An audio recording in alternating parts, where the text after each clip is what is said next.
Listen, I pressed that button way a lot long ago. Okay, Stevie. All right, Stevie, how are you doing? Welcome to another episode of Gaming Podcast. How are you doing? I'm doing so well. I'm doing so well. I'm not usually up first, so I'm kind of thrown off right now. I don't know. Just how I don't know what to do with my hands. I don't know what to do right now. I'm kind of all over the place. I'm doing really well. I'm happy to be talking games. Listen, I don't it know. Sounds like such a response to be like, it's just pick. He's like, I don't know what to do when I'm first at. No, someone else needs to go before me. I set the tone for me. It's like you had him talking with HR just before joining this podcast. That's I mean, like. with this group, we really do need an HR. Yeah, we really should. Probably. Yeah, probably. Yeah, well, especially with Riley. Riley, how are you doing? I'm doing well. I don't know if I can say anything as elegant as Stevie V, but I think that things are going well, and we're gearing up for a big week next week because Croc and the Legend of the Gobos drops. So it's going to be an exciting week. That's all. That's all that's happening. That's it. That's all there is. It. That's all that I'm aware of. That's all I care about. It's the only thing I'm talking about right now. I mean, you already got your Crocs and Godzilla mesh, so you're good. No, Croc and the Legend of the Gobos. Gosh, get it right. PlayStation 1 classic? Yeah, let it stay there, okay? He's in Astrobot. Croc is in Astrobot. Everyone's in Astrobot. Astrobot's a memorial game, okay? Let's be honest here. Just to remember what the good times were. The dead. Croc's back. I'm ready to frickin' Croc. Croc is back in Pog form. Okay, that's good. Crocking. Yeah. Time to Croc out with your way. Whoa. Now we were HR's going to talk to me again. HR. Straight to HR with you. Straight to HR. Yeah. Yep. Steve Saylor, how are you doing? Doing okay. I'm just gonna say though, like just because it's old doesn't make it a classic. So just saying. What do you mean? I never liked the Croc game. I am devastated by this. This is worse than John Cena turning heel. Oh well, from this great elimination. Goddamn! Yeah, you've betrayed me this immensely, Steve. Wow, how dare you? I was your number one cheerleader. Ruining wrestling and ruining this friendship. Hey, you know what? I'm breaking up from this toxic relationship right now. No, I'm doing all right. I'm just playing some games, getting stuff ready for review. Excited definitely for next week. I don't know if my credit card statement's going to be happy about me next week, but we'll see. We'll see. Fingers crossed that we'll actually be able to pre-order it by that point. But I don't know. I just realized I'm gonna have to spend a lot of money, aren't I? Anyway, yeah, I know I'm doing all right. Yes, you don't have to, Steve. No, no one's forcing you. No one's holding a gun to your head. No. Steve, okay. Don't gaslight me, you sons of bitches. Like, come on. That's one less person to get it. This increases my chances of getting one now. Yeah, Steve, don't get one. You're good. No, you don't want one. Okay, you don't want thanks. One. Okay, awesome. Great. Get one by the holiday. The one by the holiday, but not at launch. Exactly. Oh, I see. Okay. Thanks for your support, y'all. I appreciate it. No problem. I'm doing good.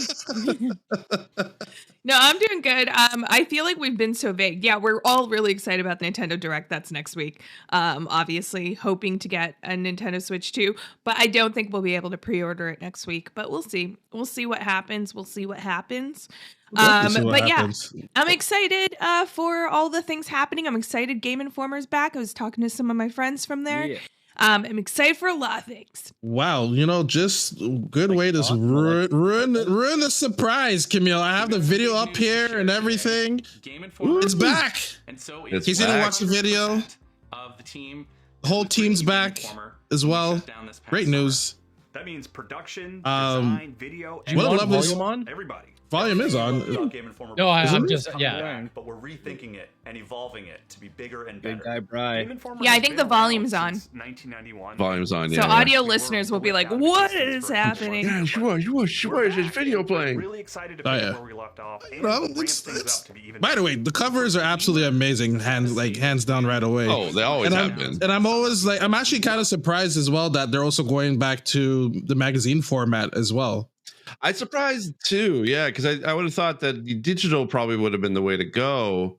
Yeah, but the fact that they are still planning on doing physical print, I was like, okay, but how? I guess Because it is they're coming back basically with still as a membership thing, right? Like they're not changing that up. So yeah, I think they have. From what I understand, they have their early membership, which they're going to release details of how the membership will look. But like, you could sign up early for like not early access, but for like early benefits to things. And then there's doing membership. They are bringing back the magazine, so it's interesting. I think in the next couple days we'll learn more, if it's not out already, of like what that will look like. But I mean, the fact that they were bought by Godzilla, yeah, and that they Godzilla was really amped on them keeping their individual thought process and like not being influenced by, their owners. I think that's really important, because I think that really stands for what we remember Game Informer as. It's just so nice. I was telling Brian earlier today, I was like, this is the ray of hope that we needed for the industry. Like, this is the positive news that I feel like is overshadowing everything that's went wrong with the industry in the last few months, especially. Yeah.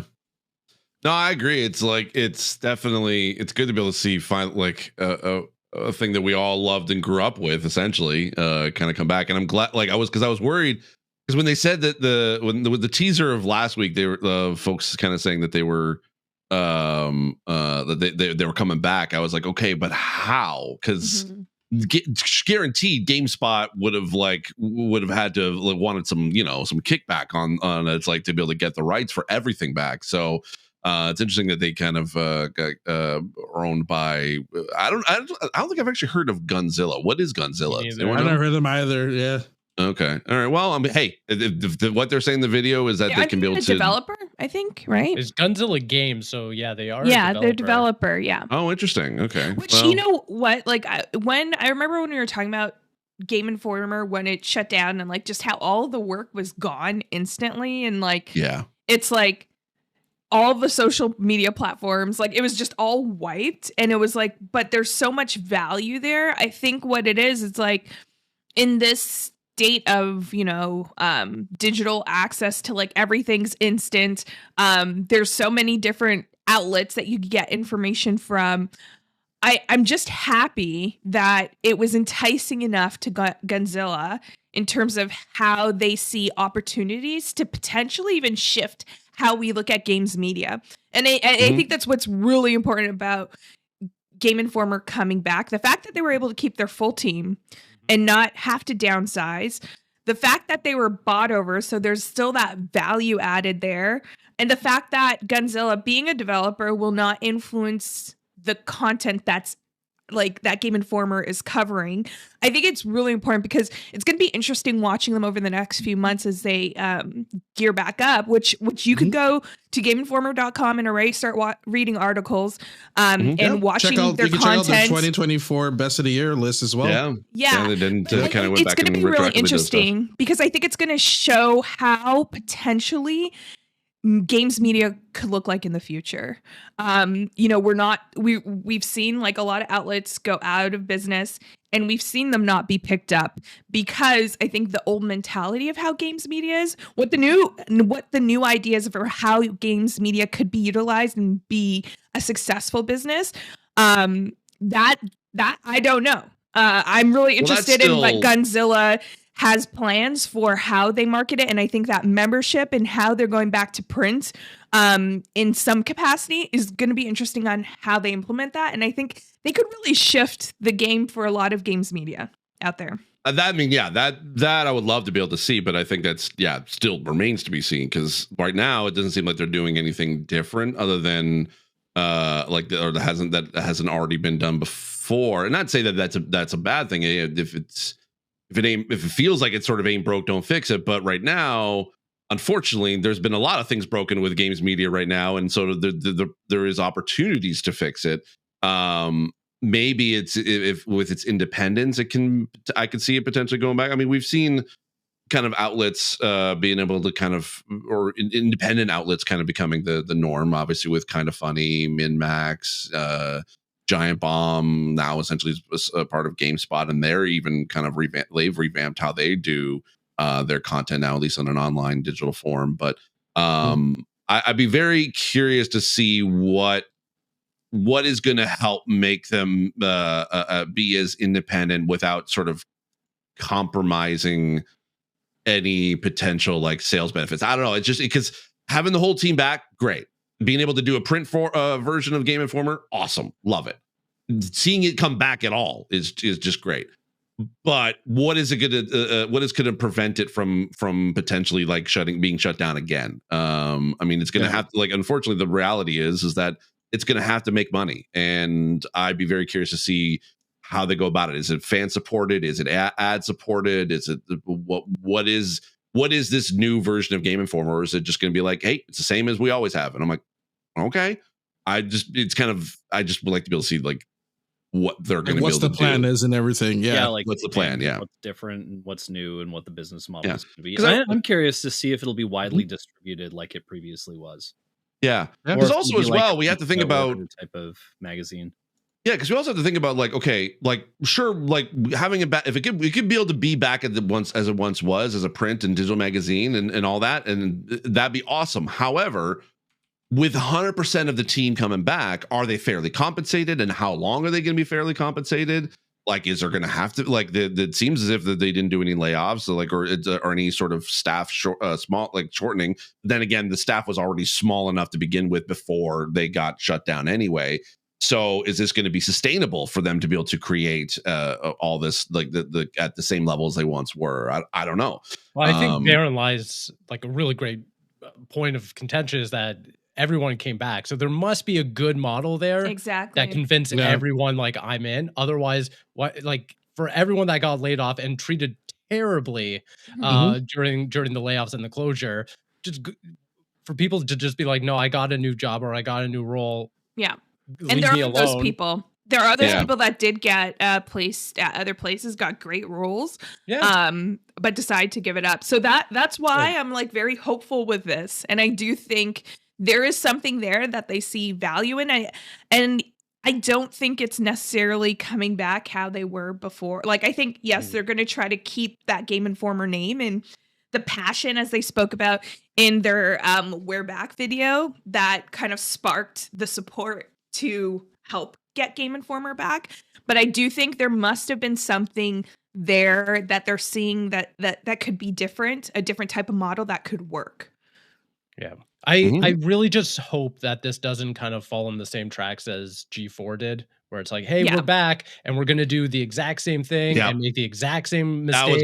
That was my thought too. Well, I think bullish in our model that we're just going to keep pushing, and then all of a sudden people just aren't really receptive to that. The problem with that model, yes, they weren't receptive, but also bots were being bought, right? So it was kind of like false numbers were being reported for viewership, right? So really, I didn't hear that story. So I heard that they spent a shit ton of money on guests and stuff like that, and that's kind of what sort of like bad spending, bad bots in viewership. I didn't realize they were doing bots. Wow. Okay. So I think that there's kind of two things. I think that's why that this is different, right? Like, it wasn't like G4 was just coming back with the formula. They were like, and we're bringing, in order to adjust to all these streamers, we're going to just throw a lot of money at this talent and not have, lasting talent that and like a model that makes sense for growth, right? There's only so much that you could sustain for this.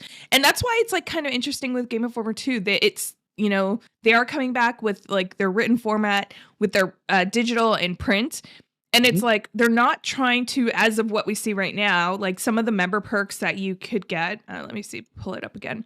But like you could sign up for, they're going to have like their membership perks that they didn't go too much into detail, but some of them include like archive access to like all their back issues, newsletter, dark mode, and early bird founder access, which they didn't say exactly what that pricing will look like. So it's not anything like too outlandish. That's like, as someone who would take in this information, be like, whoa, why am I, putting my money in that right now? That's like really weird.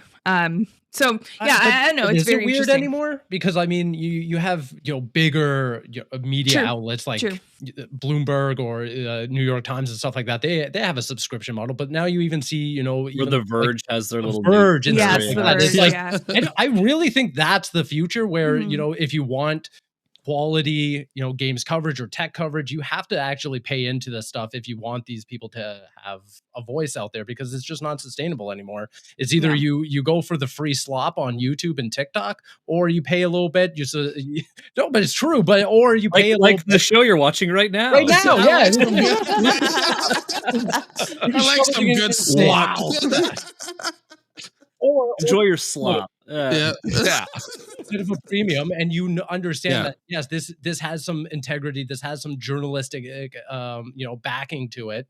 Like the history, the history's there. Like it is. But like, I'm all for that 100%. But when does it start kind of getting into expanding on like to the app subscription model that we're seeing with the TV and film nowadays? Like I am like I'm spending money on Kind of Funny, on MinMax. I was and am I gonna have to spend money on Game Informer too? Like there's all these subscription services and they add up every once in a while, and it's just that's why I said it's like I don't know what is gonna like sustain these outlets like anymore other than just going like completely independent. And hey, like I said, I am all for Game Informer to come back. This is positive news. I'm so happy for the crew that is able to come back and able to make it and bring the whole brand back, and without really seemingly any restrictions at all.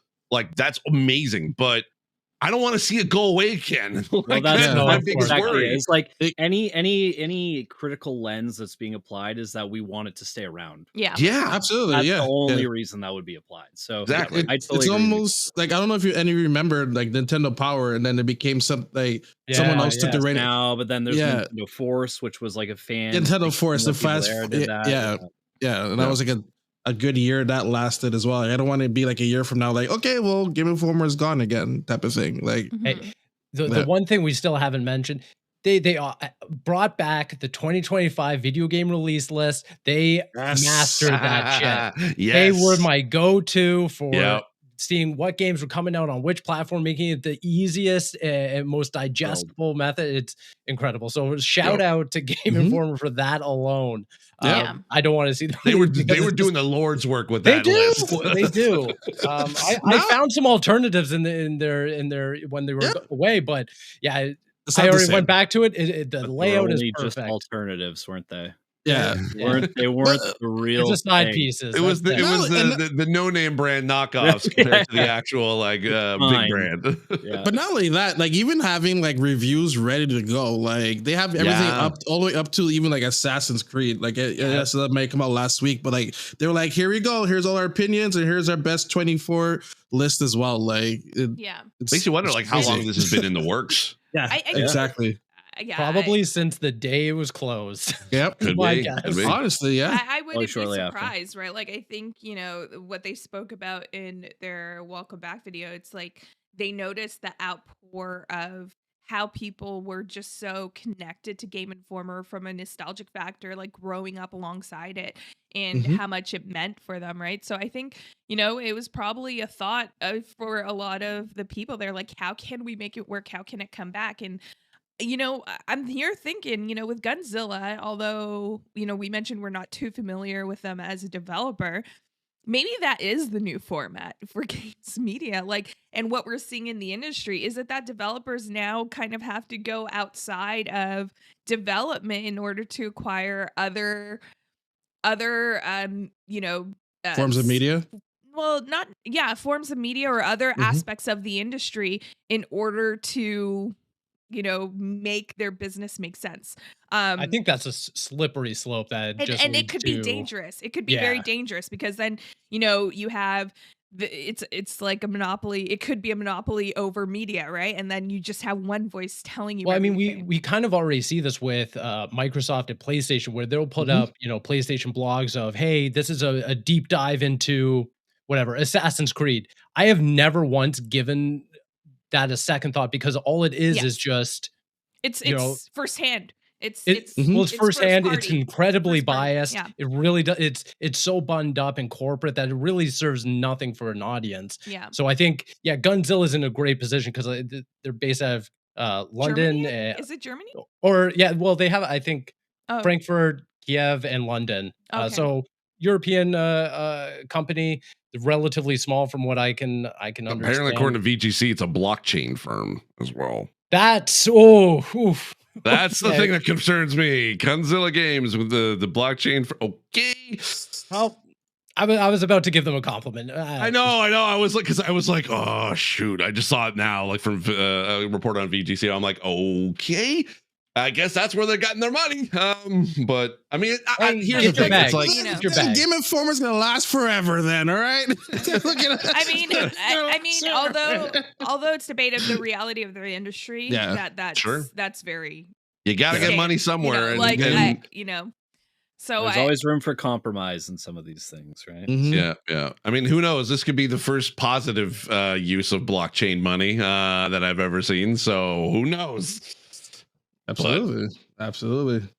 Well, I mean, I'm just glad everyone had their jobs back and secure. Who knows for how long as well? And this is a lovely surprise, especially with so many dreaded news of like this person got fired, this company got shut down. It's just it's a good shine of light in this overcast day that we have here today. So it's really good news. So another good news as well is from good old Nate the Hate.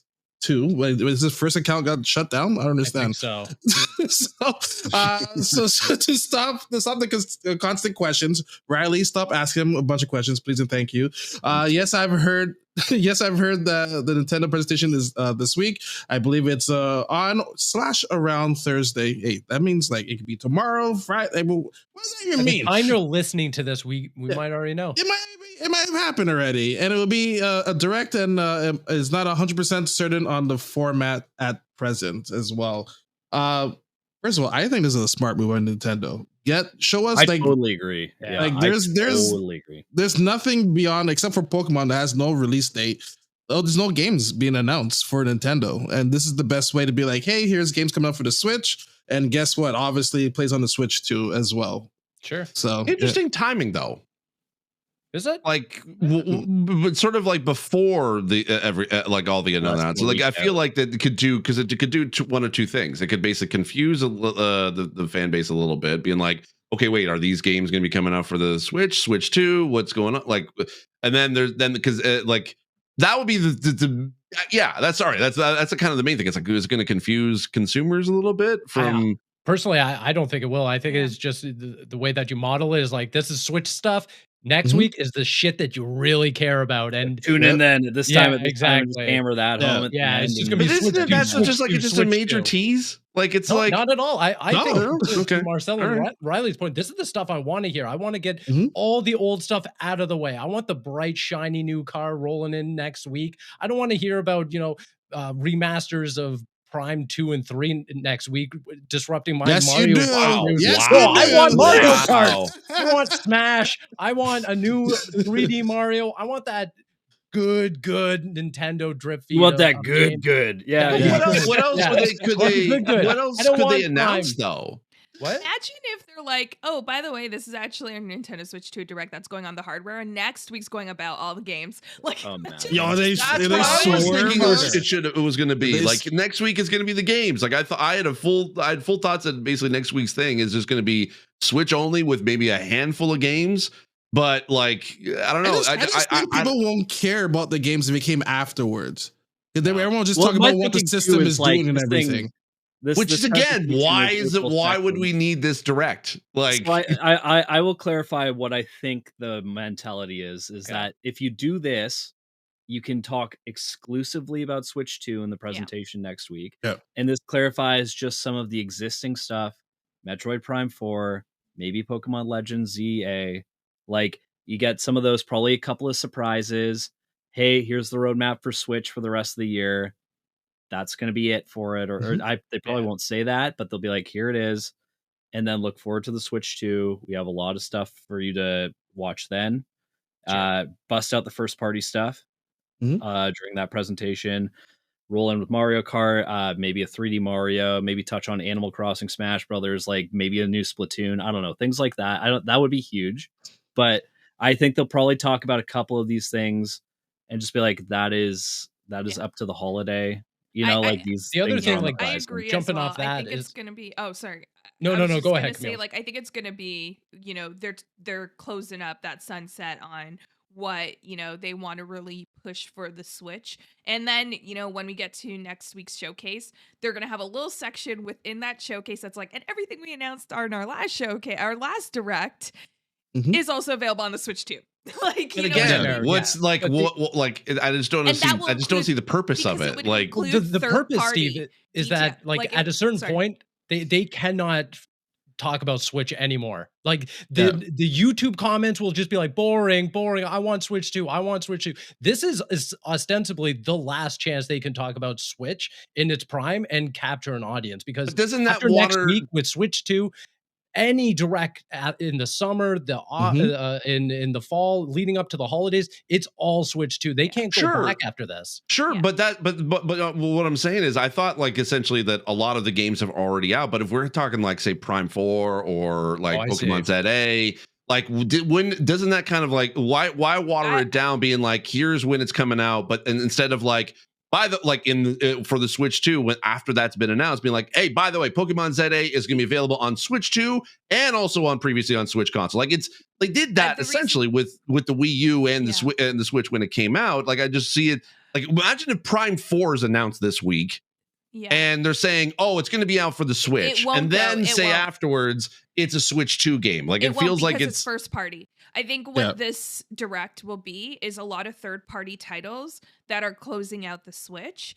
And then when we get into our direct, the showcase, is it a showcase or direct now? Now I don't even know. We don't know. Next week? Yeah, it's a direct. It's a direct. Oh, direct. So when they do the direct for the Switch 2, it's going to be mostly, I feel like, first party and maybe a couple of third parties. Probably all. Yeah, you might have a couple of partner titles, but I think it'll probably mostly be first party. My thinking in this, Steve, because I hear what you're saying, is like you're kind of muddying the water a bit. Yeah. And not like if you have this opportunity to, because I would assume the viewership of this Switch 2 showcase will be higher. Yeah. Just not like organically, right? Because there's more excitement. I think that this just tidies it up. And it goes, oh, you're watching Switch 2. This is what you get on Switch 2. This is Switch 2. This is Switch 2. And just like streamlines it in a way that it's like you're buying it for Mario Kart. You're buying like this, just the exclusives, right? Like really emphasize that, because those are what's going to drive sales for it. So I think it just tidies it up. Prime is like, it's like, oh, it's coming to Switch as well. It's like, oh, well, then I'll wait to buy a Switch 2. Versus like if you get it out of the way first, you can get that messaging in. We know it'll be playable on that console because they've confirmed backwards compatibility already. Yeah, they'll touch on that, and maybe they'll flash. It'll be like, these games will be, you play, something like that. Or it might even have like, don't want to go Switch 2 as well. I don't think you want to go back when you're promoting like your next thing. That's kind of. I get that. Like I know that they have a little icon like that'll be available on Switch 2. Like I'm sure they'll show like a little showcase, like, oh, these games are coming to Switch 2, right? Yeah, right. But the thing, again, I think there's still a confusion that I have for it is that like this is not the first time that a console maker has games that are that are still being made for the previous console by the time that the new console is made, and we never see a showcase or a state of play or whatever just before the launch of the announcement of a new thing, new console, basically saying like, oh, here's all the things that are going to be coming out, or like that we have to kind of clean up. Like it feels weird that Nintendo. Before, though. Like I'm trying to think back to when Skyward Sword came out, because they were obviously moving from the Wii. Was it Wii to the Wii U? Wii to Wii U. I think it was actually in the Wii U showcase, and then it was shown. Oh, it's also on the Wii. But there was a showcase before for the Wii. So I feel I don't like think Skyward Sword was on Wii U. Was it Wii? No. What was before? Twilight Princess was GameCube to Wii. Yes, that's the one. I think they have had it where, because Nintendo also does that a lot. Like when you look at their console releases, they have the game also come out on the previous console, right? Like they're not afraid. Yeah, no, that stuff I've seen that before. Yeah, like the Breath of the Wild was like that. Yeah, but what I'm saying, Breath of the Wild's another one. But what I'm saying, you have that direct that comes after they're showcasing games from the previous generation of console. And the direct is so like I don't think we'll see Metroid in this week's direct. I think they would just save it, even though it would be coming out on the Switch as well, for next week, because that's a highly anticipated title. I feel like they dropped that info this week, and they would want to go in detail with what I the think features of the Switch. I don't know. 2 it feels like that whatever this week is, it's like could have been an email. Like that, like I think we're kind of putting up a lot of hype for something that like it could have been an email. It could be a tweet. It could be a tweet. We don't know. I feel like we're speculating on just conjecture of what this thing could be. It could literally come out and them just be like, hey, Prime 4 is still in development. It's going great. 2-3's dropping right now. Available now. See you later. We'll see you next week. Was it the Mario 30th anniversary where they just dropped a Mario Direct? Yeah. It's like here, it's live. There you go. Yes, we really don't know what the extent of it. This could just be a Prime Direct, or it could be a third party Direct. We don't know. And my gut is this is just like the last stop to like check off the Switch games, right? And what I mean by that is like that's like Prime 4.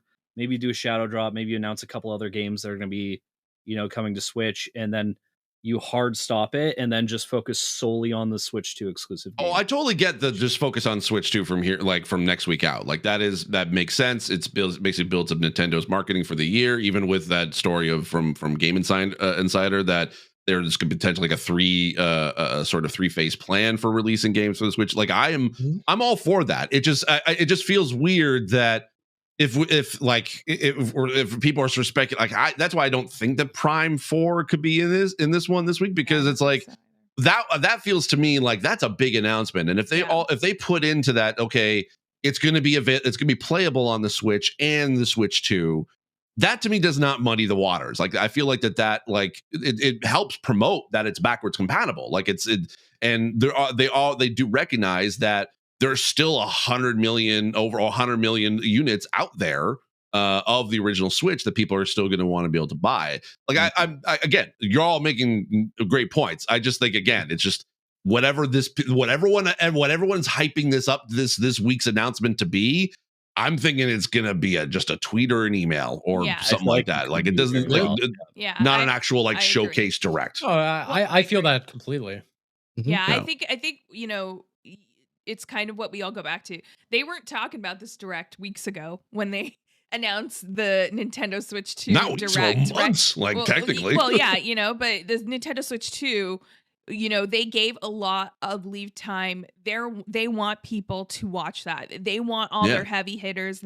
And that's why I agree, Steve. I don't think Metroid would be in it, because that's a highly anticipated title. They want it to be in depth with the Switch 2. They want, when people talk about the Switch 2, they're talking about Metroid Prime, and it's also available on the Switch, right? Like, it's that follow up there. But drink bet. Drink bet. Let's do it. I think honestly. Okay, well, plead your case, Camille. Go ahead. I'll let you finish. Sorry. I cut you off. Sorry. Yeah. As always. Riley. No, that's what I'm just saying. I think they were pushing April 2nd. Oh my God, April. Why do I have April 2nd? Yeah, you're right. That's right. Well, because there's an April 2nd, and then there's something that's AP2. Let's go. So that's what they say. That's what they screamed. That's how they presented the date in the direct.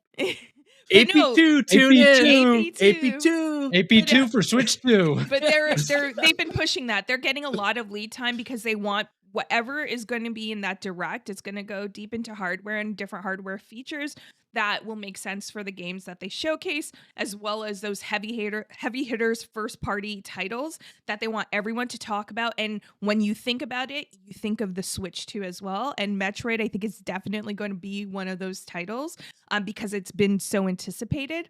I really do think that this direct coming up is that sunset. I think, when we looked at the last direct that Nintendo had, there were, you had different first party like games that no one expected to come out for the Switch, and you're like, oh, that's nice, but it still wasn't like, oh my gosh, that's amazing, because those titles are going to be in the Switch 2 direct. And I think this Thursday, or if it is this Thursday, this week's direct will be those third party titles that are just going to be trickling down, sunsetting, and maybe a couple first my party thinking, that they don't. Just because I'm following what you're thinking, and I can see that through.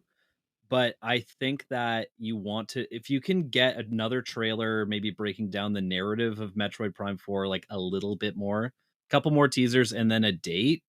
Yep. I think you can just mention Metroid Prime 4 at that other direct, just to kind of in passing, and then focus on Mario Kart, which might have 24 players, 3D Mario, which might have 100 other, little like gameplay elements, like maybe a Splatoon, I don't know, like all that stuff. Like you could, like, because you're gonna have to break down the UI of the system, the hardware itself, the date of it, the cost of it, a handful of games that are going to be out in the next 6 months, probably. Like, I think it just, like, there's a lot of it just would take a lot of time, and if you can streamline that a bit by getting some of that out of the way beforehand, and then be like, wink, wink, by the way, this is Switch 2. But then what to Steve's point, what would be the point then? Because you want I think it's just streamlined messaging, and why you would buy a Switch 2. I don't think necessarily they're going to be going in depth on these games next week as well, but I think they're going to bring us the highlights, and then in a treehouse maybe that's where we get that in-depth breakdown of Metroid, right? No, that's I don't. You don't think? No, hold on. You don't think that the Switch 2 will bring some new feature or enhancement to older games as well? No, I think it will. I think it will, but I think I think you just want to get like the meat of the details for these Switch releases out of the way to focus on the new stuff, because that's ultimately going to move your platform. Metroid, the reason why Metroid is still, and I think the business sense here, the reason why Metroid is still coming out on the Switch, and they're trying to keep their promise. They're trying to keep their promise that they have. No, that's 100% correct. Yeah, but if it was up to them, it would be only on the Switch 2 if they could, because they want to sell those consoles, right? And they know Metroid 2 or Metroid. I think that's why you show that the Switch 2 has these new features that is only exclusive for Metroid. So you can still show Metroid for like this direct right here. But why would you? The date and everything, and then the surprise. But it's not a surprise. You're not ruining it, because the surprise is we know it's coming. In this way, you just have a date, and then when you see the next direct, and then hold on a second. When you see the next direct and everything, they'd be like, "Hey, that's visual upgrades, 60 FPS, maybe some other features as well." No one cares. What old news is that happening? Because the reason why you have to think of who Nintendo's audience is. We're thinking like games media. We would want to know that second look of it. Oh. If you're looking at families and people who are outside of like games media, that first look of it, an in-depth look of Metroid, when they grew up with Metroid, they may not be hardcore gamers now. That's what they just want, all the main information. And Camille, people outside of games media do not care about Metroid to begin with. No. People do not care about Metroid, which sucks. They don't. Yeah, it does suck. No, it sucks. It sucks, but they don't. Sales agreed. Metroid does not sell, and the big thing, going back to Riley's point, coming out strong for next week's direct and just saying this is a Switch 2 exclusive. This is a Switch 2 exclusive. Blah blah blah blah blah. The last thing that they want to do is up on Switch. The last thing Mario Kart only on Switch 2. 3D Mario only on Switch 2. Metroid Prime also on Switch. They do not want to have that messaging. At no point do they want to be like, and you can also get this on the console that millions of people already have. They have the toughest job right now of adopting. I don't know about that specifically, because Steve, you are underplaying. But here's the main reason. Here's the main reason. Their biggest thing to promote the Switch 2 is backwards compatibility. No, but that's what this direct is for. One of their features. It's one of their main features. I think what this direct is for. I think it's very appropriate that they have confirmed that it's back compat ahead of us, because I think it's going. Now we can see this Switch thing and be like, oh, I could just play this on Switch 2 and then roll into the exclusive. But look how many people have not even come off PlayStation 4. Yeah, backwards compatibility does not matter when people are tightening up their wallets. They're holding on to their existing hardware when games are there. Nintendo does not want to give them the ammunition to be like, well, then I'm just going to wait until the holiday to buy a Switch 2. Here's the thing, though. But sorry, I'm just going to say this really quickly because my camera's gone. But you know what? I get what you're saying, Steve, and I agree. Backwards compatibility doesn't sell consoles, but what Nintendo will do is it's going to focus on Nintendo Switch 2, and in the Direct, you're going to just have also available on the Nintendo Switch.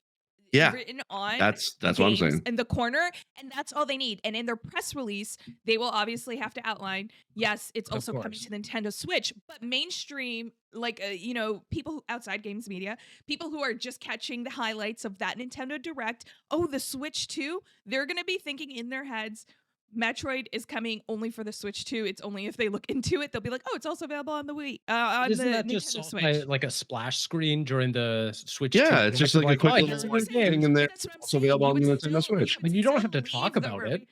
But they do. They would have to put like a little letter, and they wouldn't talk about it. But I'm saying you're one of your highly anticipated games. Okay, you would not leave that. It's up there for me. Yeah. I'm gonna go on the inverse and say it's very important to the game reviewers. Yeah, I don't know if it's as important to the but it's still highly anticipated based on. I agree. The directs that happened in the past. Yes. They've been teasing the heck out of this. Metroid, one that they always leave it for the little teaser in the end, right? Something like that. You don't just put in a direct that you're just announcing the week of when you have a bigger direct the week after. So yes, I will take you up, Riley, on that bet. I'm with Riley. I'm with Riley. I'm with Riley. See the Metroid. We will not see Metroid this week. It will be like more we have Metroid, but you'll have to stay tuned for. Okay, I'm with Camille on this one. If I see even a picture of Metroid, that counts. No, that doesn't count because what you said we don't see. Riley was saying is we go into the details of Metroid, what that HUD looks like, all that in this direct. We're not going to get that. We are going to get our real look at Metroid April 2nd. Lay out your terms, Camille. Do we see Metroid Prime 4 this week or not? Like, what do you mean? CC. Like, do we see it? Like, do you see it? Just like new stuff from it? Like, is it? Everything is new. The only thing that showed before is literally a logo. They're gonna tease at the end of this direct and remind everyone that our next week's direct. So you think they'll be like, tune in next week for an update. But if they give off a detail, if they show off one single detail, like, we don't know something. A little bit of gameplay. Yeah. Like, okay, hold on. Don't try to go in the minutia on this one because technically the only detail we've ever known about Metroid Prime 4 was a logo. So don't put us into that. We have a trailer. No, there was no trailer. There never was one. No, there's a trailer. It was a teaser at the end of a direct of just the logo. It was just a logo, and then it got revamped, and we never seen anything from that revamp. Yes, we have. Go on the internet. Yeah, there's. I will shock you. Go on the internet. We have internet. We have a trailer for Metroid Prime. Breaking news. It's called Beyond. I'll bring it up. Yeah, this is a gaming network exclusive. Yeah, no. Hold on. The trailer from the last direct, Steve. Yeah, they showed us Metroid, but I do not think. I don't think. Don't go on my ass, all right? You don't fucking get. Fuck you all. We got seriously. Hello, Doug. Back to our drink bet. To announce we have gameplay. But back to our drink bet. Okay, drink bet. It's gonna be the most we will see of Metroid is a teaser. Watch out for more on Metroid in our April 2nd direct when we talk about the Switch 2. That's my side. Here's if this is a direct. And here's what I'm going to do is I'm going to say, like, if this direct doesn't happen, let's just turn off the volume. Go ahead, Riley. Well, you don't want to hear it? You don't want to hear it? If this direct doesn't happen, let's just call it, like, dead even. No, like you're so hell-bent. Well, there's a lot of hypotheticals in the air. Fine. There's no direct. I even think remaster might get Shadow Drop or something. You are slurping in that microphone every time I'm talking. It's a mango.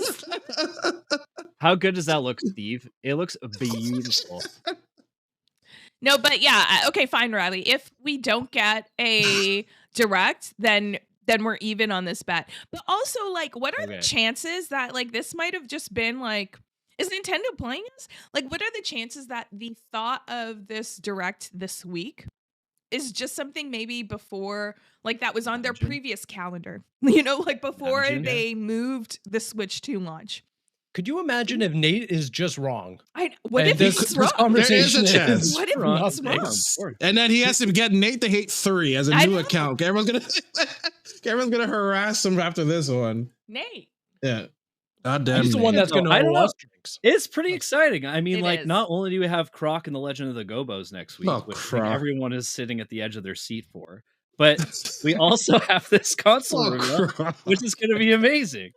So I'm pretty amped. Like, there's a lot to be excited about. Also, Verdansk is back next week. Oh my god! Oh, Jesus Christ! That's the big one. That's what I'm thinking of. I was like, is it April 2nd We've or got April Croc. 4th? We've got That's what I Nintendo was Switch thinking. 2. We've got Verdansk. Stadium. Gaming is busy. saved. We're busy. Gaming is saved. No, honestly, Game of Informer's back. It's an exciting time for back. games right now. It's so exciting. And then if you know, these rumors about the Switch coming out in June is true, dudes, we're entering another level of E3 not E3-ness. Like, oh yeah. Right? Oh yeah. So good. Yeah. So fun. Gaming is saved. But yeah, I think my gut is like 2-3 Shadow Drop. Boom. Available now. Prime 4 trailer release date. See ya. I will say a release date for sure. Yeah. Yeah. I'm there with you. It feels like it's very Pikmin. That's what they did for Pikmin. They dropped like 1 and 2 in a collection and then went, boom, here's a trailer, come this date. It's true. True. Steve. Well, we'll Steve, know what's tomorrow. They have to. They would have. I get. To Yeah, I announce- would that unless they're shadow dropping some sort of mini or something like that. Yeah, they're like, by the way, a direct's out now. It's like, what? So now, Well, yeah, they did They that. do for that. They do that. For Mario. Yes, they they dropped did. the Mario Mini. I was like, That's what Nintendo does. Whatever they want. So it's that's why Nintendo, I always what love. Nintendo does. I always do love whatever it rumors does, around yeah. Nintendo because like everyone speculates everything, and you can't really think one is wrong and one is right because they'll do whatever they want. I love it. Yeah. Maybe this Nintendo Direct is their way of announcing achievements will be on Nintendo Switch 2. If they're gonna do it, they'll do it at the Switch 2 thing because you have to detail like you the have mechanics to of this thing, right? the online ecosystem. I am going to be drinking I'm more so much excited. opium. I am more excited for the UI on this thing Why? than I am the Why? game. Are we I gonna- gotta be honest. Are we going to I get mean, more I themes than just kinda am black and too. white? Yeah, right. It's Who gonna knows? be blue and red. I don't know. Blue and red. Give me Mario themes. colors. Give me achievements. I want party Okay, chat. I so want Discord it's- integration. I want it all. Yeah. It's very funny you mentioned achievements because in Xenoblade Chronicles, achievements are everywhere in that game. Like it pops up in everything. What if Mii's are back? I What want if Mii's. it's meant to be? What Give if it's me my happening? Mii. What if we're getting You want your Chivos? me back? I want my Mii What back. if we're getting Street Pass. What if we're Bring it getting some back. flippin' Chivos? Huh? Get We're some gaming coins. after that. Get some coins, some Nintendo coins. Okay, What what would do you they think call Nintendo's them? gonna call it though? Coins. Coins. Coins. No, Coins.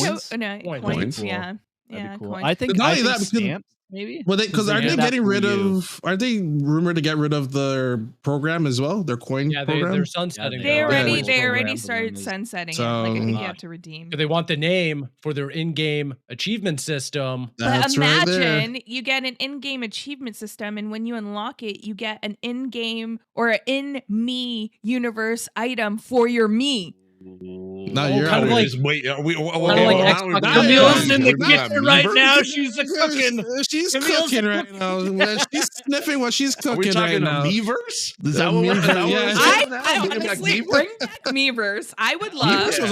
Meverse was awesome, especially on your birthday. Because all of them just Oh, celebrate yeah. on your birthday and everything. That was so cool. So many iconic moments from Yeah. Miiverse too. Like, why can't Metroid crawl?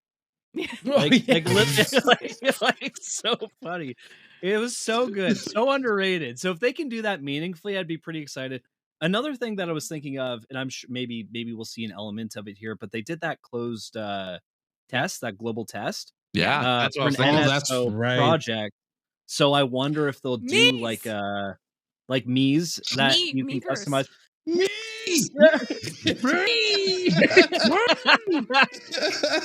Bring back Yeah. the me song. Bring back some good music you could pick your tune. Bring back an eShop song for the love of God. Yes. I could incorporate my Nintendo Music or something into it, and like, oh, that'd be pretty cool. Yeah, just like have little bops. If they were to bring back Street Pass too, like just on your Switch, and your Switch is everywhere. Oh, come on. Now, what are we doing? Doug, what are we doing?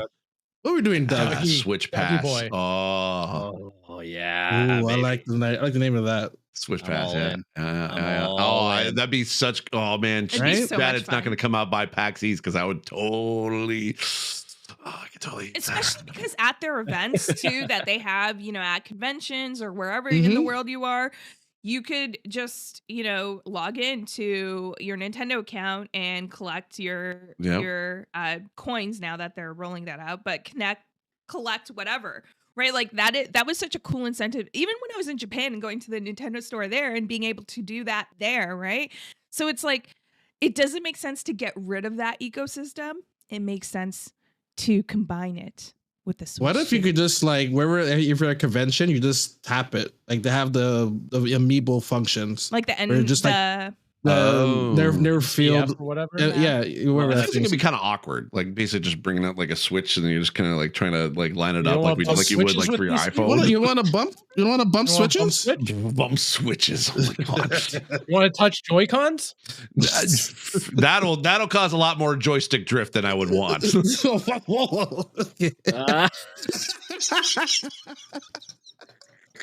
Now we're not getting it. Now we're not. HR guys. HR is gonna come out. HR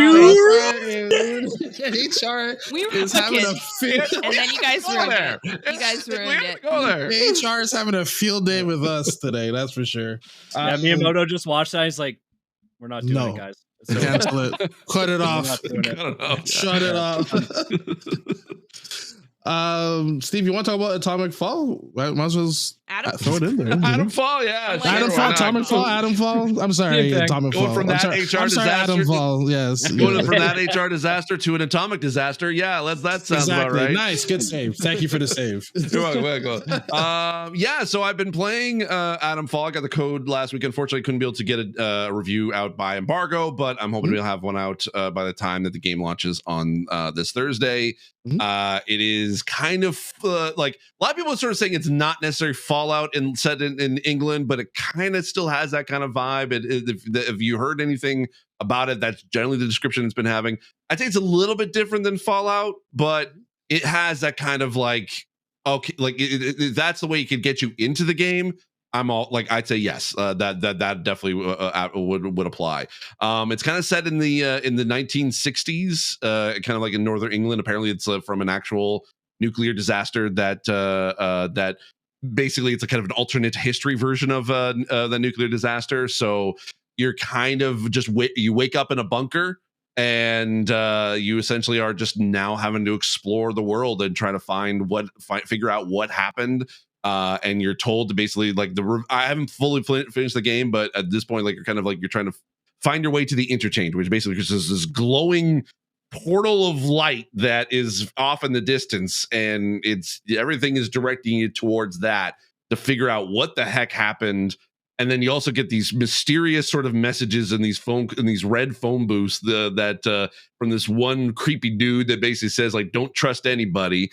And it's so super vague, but you basically get to go around and you're kind of exploring the world, and you're finding a bunch of different resources. You're finding a bunch of different weapons and items that you can be able to use to craft stuff together.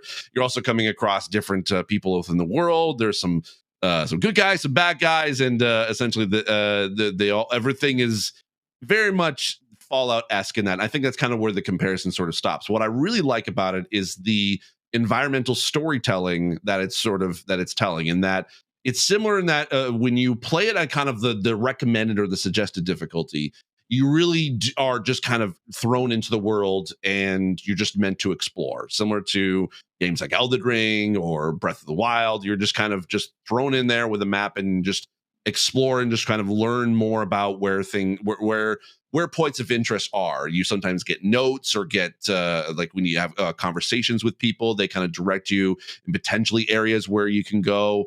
The good thing is that if you're worried about, I just don't want to get lost and you have no idea where, don't worry. If you go down to at least a little bit of there's some accessibility in there where you can be able to not necessarily lower your difficulty rating, but you can be able to add in some stuff to help you find stuff on the maps, which is great. It definitely helped out me quite a bit. I did find that there were some clues that I found in other in similar places that kind of direct you to the same place. So it just because I'm one that I'm trying to explore all the different buildings, but there's like some buildings that kind of like they all seem to kind of direct you into the story regardless of kind of where you explore. Because I'm still early on, I'm still trying to figure out kind of like the skills and what is like what the game is kind of wanting to be, whether it's you're focusing on stealth or a little bit more of like gunplay, or are you trying to be able to like just like literally knock people out with a cricket bat? Like it's just do you have the options for all of that? And the skill tree is very minimal, and I actually kind of like that because then you can be able to sort of really pick and choose what kind of a character you want to be. You have no idea who your character is. You basically are completely nameless, and you're just like you don't even like know who the heck you are. So it's just really right now. It's like a good amount of exploration that I kind of like, and you're going to different areas. You have different you get certain different missions to be able to try to go on and try to learn more about this world.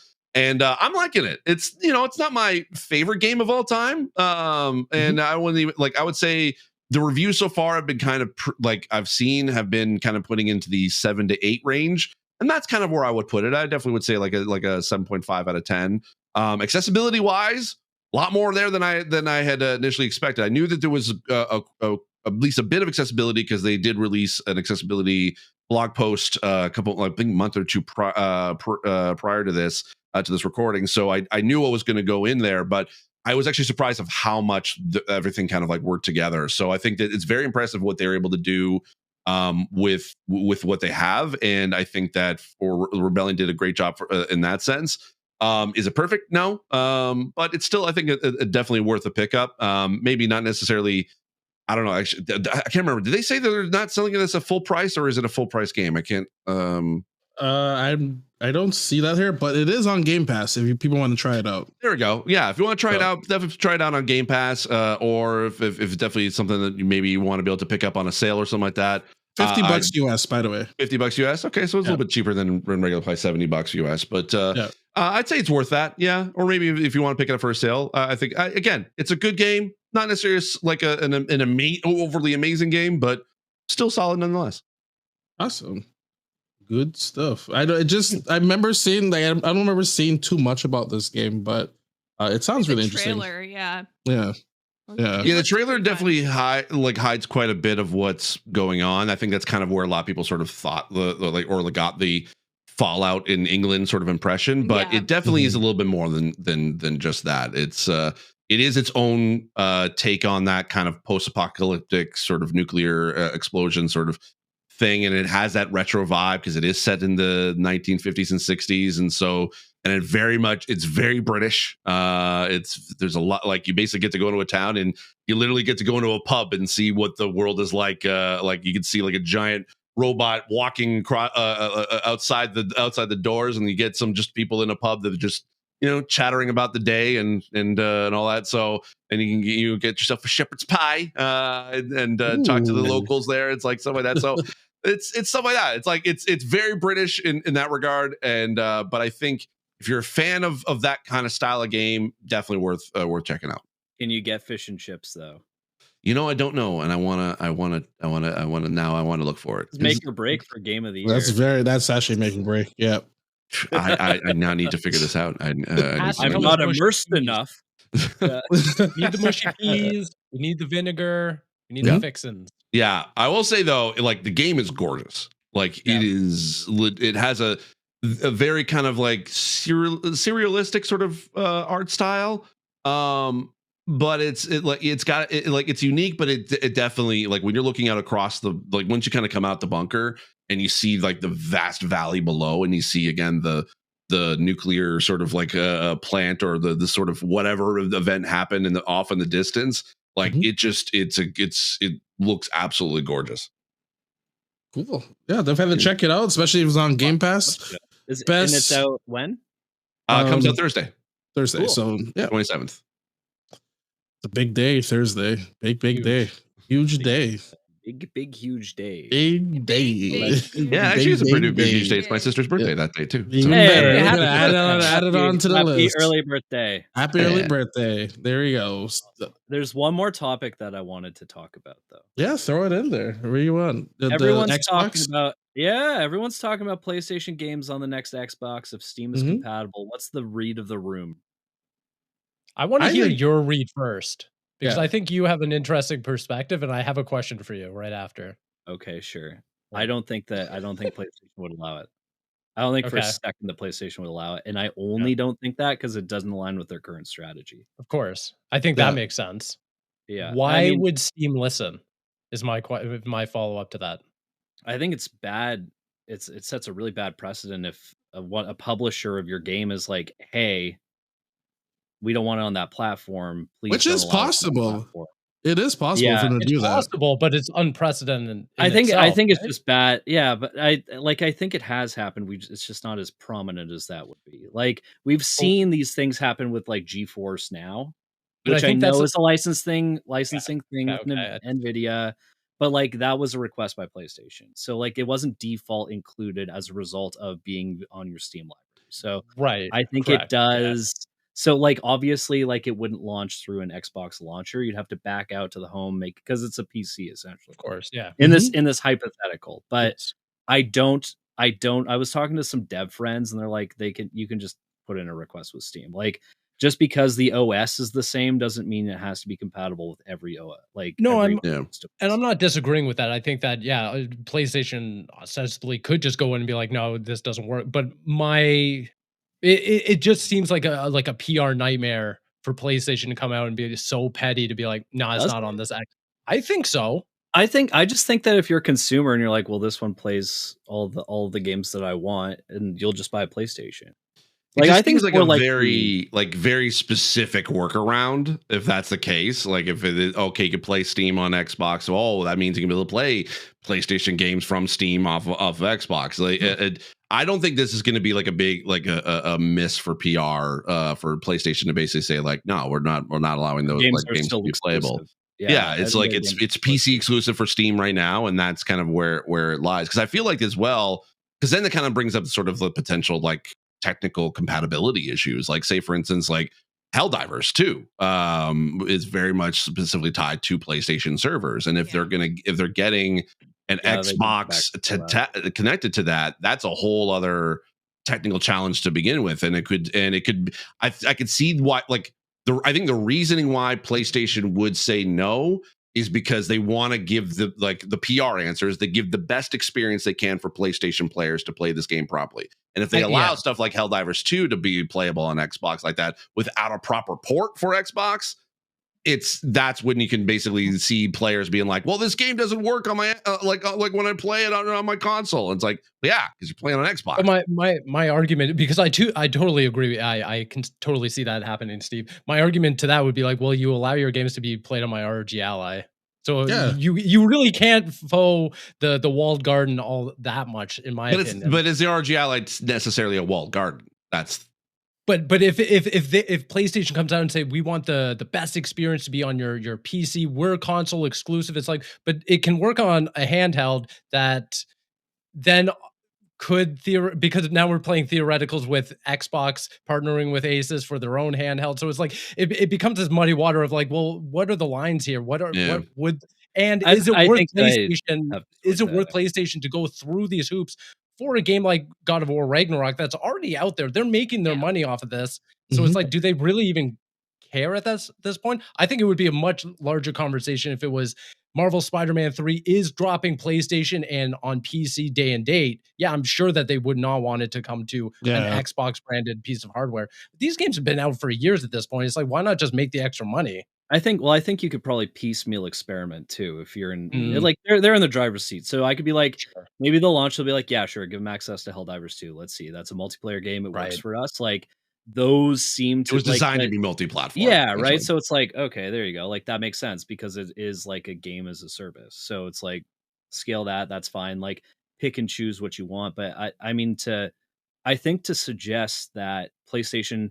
Well, you publish on Steam, so therefore you have no control over what platforms it's on. Anything that's, I'm like, I don't think that's wholly accurate of them. And I don't think PlayStation would be like, yep, ho hum, like that's fine with us. Like we don't care. You know, like they are picking and choosing, and we're seeing that with the partners. So I find it as like I think it would be nice if they did that. And maybe they'll do that with some of the games, but I don't think it's the guarantee that some people believe it to be.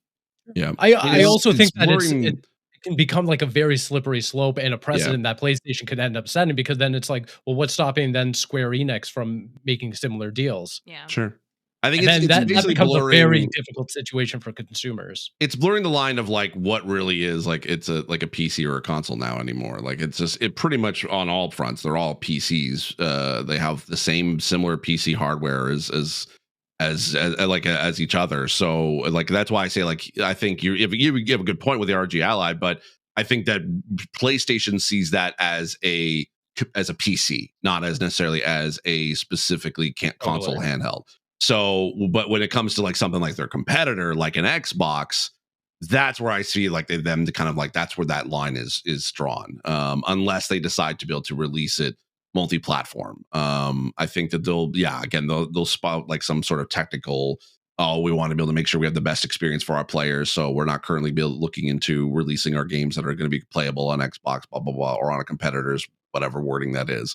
I like that'll be the PR spin they'll put on it, but I think it's do I think it could like should they allow them to? I mean, it just depends. Right now with current PlayStation strategy, I don't see them doing that. They've been very much on the console exclusivity. They've been very much on the console on the console cycle that they've been on for a long while. They don't have it. They don't have any. Here's the thing. They have no need to be able to change their strategy. PlayStation is, according to the console side of things, they're winning by far, and they have no reason to be able to allow Xbox to be able to do it. Xbox could use it 100%. So now we're gonna be able. I would love to be able to see a God of War played on an Xbox, but or Spider-Man. I'd love. That too. I'd love to do that. Yeah, but I just think that PlayStation would be like, nah, it's our IP. We need to protect it. Yeah, and I've heard the argument too. It's like, well, this is like 2 years away, 2.5 years away. Like it's probably not even worth talking about now. But I just like, given the way that they're just heading very different directions. Well, so to me, it's like what benefits Xbox, for example, in this moment and in the next 5-year plan, whatever it is. I don't think it benefits PlayStation the same way. Even like you look at today, the announcement that Indiana Jones is with Troy and Nolan. Right? The whole idea of that is that Troy is entering the sacred club of PlayStation, right? Like it wasn't already there already with Sam, right? But that's, so it's like, it's like they're still playing on that, and even though they're having fun with it, I don't think they're gonna give that up because that's kind of what they're known for. I like it when he said like it's just more with this. It's like headbutt, yes. that's smart. I'm like, oh yeah, okay, right.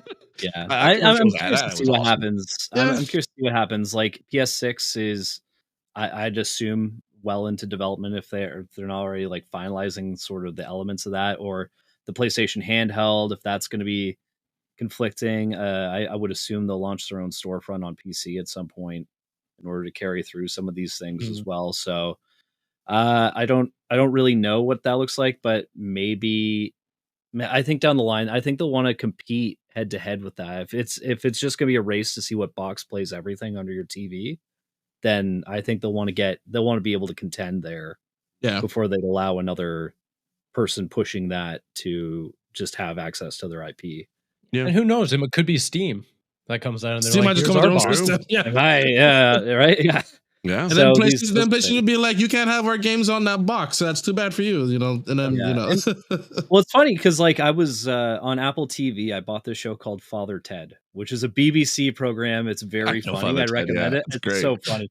But I bought it on Apple TV, like the whole series, and I went to watch it on, because you can watch all your Apple TV purchases on like a TCL TV or anything that supports Apple TV, and it's blocked on that TV. Wow. So you don't. So like these sorts of things are happening in the entertainment space already. Right. So like I can watch it on my Apple TV no problem, but they're like, no, you don't have the license on this television because X, Y, and Z reasons, like, so those sorts of things actively happen. That's so frustrating. What are we doing, TCL? I know. What are we doing? Well, what are we? I think it's more Apple than TCL. Yeah, maybe, yeah, whatever. I don't know what deal they have with the BBC and stuff like that. But I feel like that's interesting. That's the thing, right? Like the subscription services really did mess up deals that wouldn't, because it was cable, right? So you wouldn't really have those issues no matter what TV. But now even with like TVs, how you mentioned, where it's like it's not available, licensing issues, it's like, oh my gosh, we need to sort this out because it's going to be a mess in the next 5 years. Well, it's even with like if you have Steam or you share your Steam library with a family member, they will show you what games are compatible, and some games were like, hey, this developer opted out of this program and everything. So it could be the same thing like that. So what it really comes down to, it just shows how powerful Steam really is. The fact that Xbox wants it on their platforms, PlayStation wants to play with them, and it's like Valve is like got the industry by the balls, and it's just I love it. It's interesting to me because like we reference the Steam Deck as like the de facto like handheld PC, I think more often than not for gaming. Yeah. But it's not like widely commercially available. You can only buy it directly through them. Like you can't buy it at a retailer. You can't buy it on Amazon. You can't go into a Walmart and grab it. Like it's not a GameStop. Like these are, so it's like as much as we're like this is how you do it. Like it is like it's obviously not the Switch. So these things are kind of interesting to see play out. Like that's to me more why like PlayStation's like, okay, this isn't like a competitor to us per se right now. So I'm curious to see how it evolves, and it will evolve. And I do think we're heading in a direction where yes, like there will be times where PlayStation IP is going to be playable in places we didn't think it would be. But I think they'll try to avoid keeping it on direct competitors in the console space for now, and experiment with things like PC and Switch. Yeah, and probably lean in heavier with PC right now. Yeah. That's my reasoning. We just had to wait and see. It's an interesting topic and something that like it was that future's coming fast as we speak about it. Like the Switch was 2 months away, now it's next week. So like in no time we'll be talking about this. So time really is flown by. Yeah. Steve V, what's going on for you for the rest of the week? Just playing games, hanging out, reviewing some tech, but yeah, just doing the same thing as I always do every single week. Living the dream. Just living it. Awesome. Riley, how about yourself? Preparing myself mentally and physically for Croc and the Legend of the Gobos, which releases next week. So that's pretty much all on my mind right now. And Verdansk. Don't forget about Verdansk. Yeah. Is Croc going to be in Verdansk? Could be. You never know. No. They're going back to soldiers, okay? You have my attention. No. But Camille, what about if the turtles can be in Verdansk? I think they're trying to not when they bring back Verdansk. The turtles are the rumors, turtles are in Verdansk. But the rumors of turning off, the operator filters. So there's no way they do that. I mean, I will see them doing that. I can see them doing that. I didn't pay $25 for Michelangelo. Hey, people paid for Bruce Willis and they took it back. I know. Fool me once. That game's just gone though. Insane. It's just gone. That's sad. I want Nakatomi Plaza back. I know. I hope they bring that back the next season. But I guarantee you, Camille, if they get rid of my skins again, that will be my January 6th. I would be done. God damn. We really do need HR, I swear. Oh my gosh.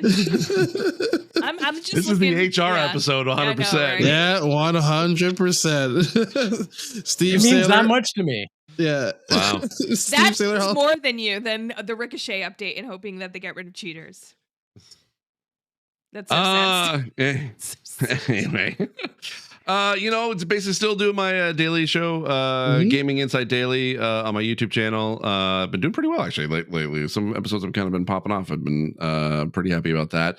And then I'm hoping to be able to have my Atomfall official accessibility review out by launch on Thursday. And then playing some games, trying some stuff out, and going from there. Ooh, Camille. Playing some games, waiting, getting lots of rest because I feel like next week with all the news, with Verdansk back, there will be no rest for the wicked. So and the Switch. Hello. Well, that's what I said. All the news. I said all the news. Well, you didn't say which news. Well, that's the only news. Yeah, just random news. I don't pay attention to regular news anymore. It's too depressing. But actually, you could just drown all your sorrows away in gaming news because Game Informer's back. So that's what I'll do. Hell yeah, brother. Hell yeah. Hell yeah. I'm actually curious if you guys think there will be like a crossover in the new pass for Verdansk. I hope not. I sadly don't think that they're going to take my advice that I've been giving them for months and months and months. Which is, remind us again, what is it, Steve? That the biggest thing that they could do to earn the most amount of money is the Xbox crossover season. Let's go. Yes, totally agree. Map. You do Master Chief, Doom Guy. You finish the fight. Yeah. Are they going to do it? Absolutely not. Why? Because Xbox loves leaving money on the table, guys. I think, we're definitely not seeing any battle pass crossovers because I think fans are really fed up with it. Like a throwback pass with Ghost or something. Oh, well, actually, if they go back to like throwback or updated skins for goats, well, there's the rumor that they're bringing back the Rose skin. Yeah. Well, that's I would love them to. I don't know which skin is the most annoying, Rose or the Terminator skin. I don't Rose know. with a bullet. No. I've been hating the Terminator skin. I hate it. Like I hate it. I don't know if it's Cronus. So why did you ask the question? But you knew the answer. Why did you ask the question? Well, it's a debate. Which one do you think more? It's more annoying. Which one do you think more is annoying? Steve gave his answer. I gave my answer. It's a debate. I decided we're having one right now. Listen, anything is possible. Anything's possible. I mean, Bam's come back in Tony Hawk games. Yeah. Well, that was a pressure for Tony Hawk too. So that was. No, you are putting him in. So maybe you guys just be more forceful. You know. Is this enabling him? I don't know. That's why I'm like, I don't know if this is good news for Bam. Yeah. Maybe it's just maybe it's just good news to uplift them as well. You know, who knows? I hope so. Yeah. Well, I mean, he was cut off for a reason, and maybe we just didn't need him. Just saying. Anyway, I'm playing games this weekend. Anyway, Marcel, what are you playing? Yeah, I like to say I'm playing games this weekend as well. You know, that's it. Pretty much the same thing. Reviewing games and living life. So waiting for the Switch too. Yeah, that's all I got. All right, so wait, so are we saying calling out? We're waiting or postponing their episode next week until we see the direct. It's Wednesday, right? It's Wednesday. On Wednesday. Yeah, I guess we can do that. Yeah. Okay, cool. We could probably do. We'll figure out when we record, but we'll figure it out. Wednesday. Yeah. There we go. I'm thrilled to my bones, folks. Okay. All right. Bye, everybody. We're gonna need some HR reforms at ready at any point. Bye.